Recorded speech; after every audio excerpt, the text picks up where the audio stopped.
Hi, my name is Daniela, and today I'll be reading an extract from the book Horrid Henry and the Abominable Snowman, written by Francesca, illustrated by Tony Ross, and published by Orion Children's Books. Horrid Henry walked off in a daze, his jaw dropping.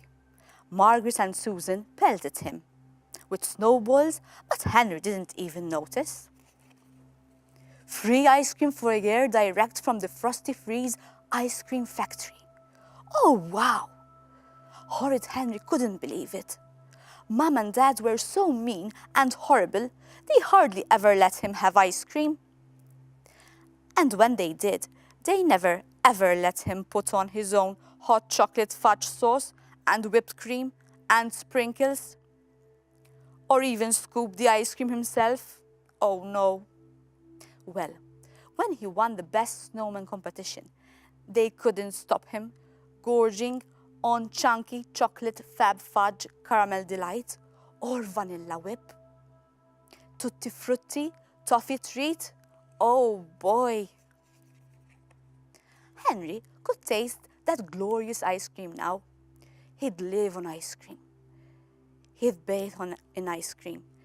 He'd sleep in ice cream. Everyone from school would turn up at his house when the Frosty Freeze truck arrived bringing his weekly barrels. No matter how much they begged, Horrid Henry would send them all away. No way was he sharing a drop of his precious ice cream with anyone. And all he had to do was to build the best snowman in the neighborhood. Pah! Henry's was sure to be the winner. He would build the biggest snowman of all. And not just a snowman with claws and horns and fangs, a vampire demon monster snowman, an abominable snowman. Yes! Henry watched Margaret and Susan rolling the snow and packing their saggy snowman. Ha, snow heap, more like. You'll never win with that, jeered Horrid Henry. Your snowman is pathetic. Better than yours, snapped Margaret. Horrid Henry rolled his eyes. Obviously, because I haven't started mine yet. We've got a big head start on you, so ha ha ha, said Susan. We're building a ballerina snow girl. Shut up, Susan, screamed Margaret. A ballerina snow girl? What a stupid idea. If that was the best they could do, Henry was sure to win. Mine will be the biggest, the best, the most gigantic snowman ever seen, said Horrid Henry, and much better than your stupid snow dwarf. Fat chance, sneered Margaret. Yeah, Henry, sneered Susan, ours is the best.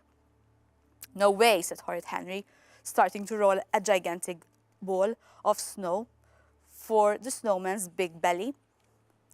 There was no time to lose. Roll, roll, roll.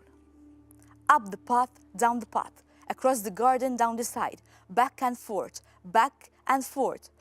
Horrid Henry rolled the biggest ball of snow ever seen. Henry, can I build a snowman with you? Came a little voice. No, said Henry, starting to carve out some clawed feet. Oh, please, said Peter.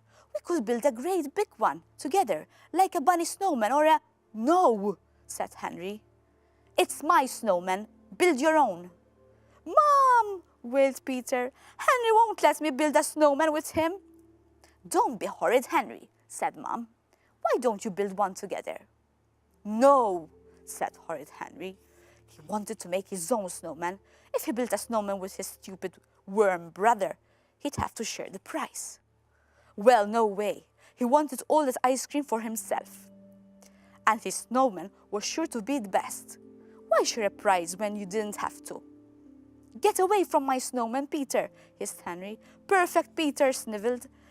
Then he started to roll a tiny ball of snow. And get your own snow, said Henry. All this is mine. Mom, wailed Peter. Henry's hogging all the snow. We're done, trilled moody Margaret. Be this if you can. Horrid Henry looked at Margaret and Susan's snow girl. complete with a big pink tutu with round waist. It was big as Margaret. "That old heap of snow is nothing compared to mine," bragged Horrid Henry. Moody Margaret and sour Susan looked at Henry's snowman, complete with Viking horned helmet, fangs, and hairy, scary claws. It was a few centimeters taller than Henry. "Na na na na, mine's bigger," boasted Henry. "Na na na na na, mine's better," boasted Margaret. "How do you like my snowman?" said Peter. "Do you think I could win?" Horrid Henry stared at Perfect Peter's tiny snowman. It didn't even have a head, just as long as thin, lump body with 2 stones stuck in the top for eyes. So, who do you think won the competition of the best snowman? Do you think it was Henry? And if it was him, do you think he really deserved winning?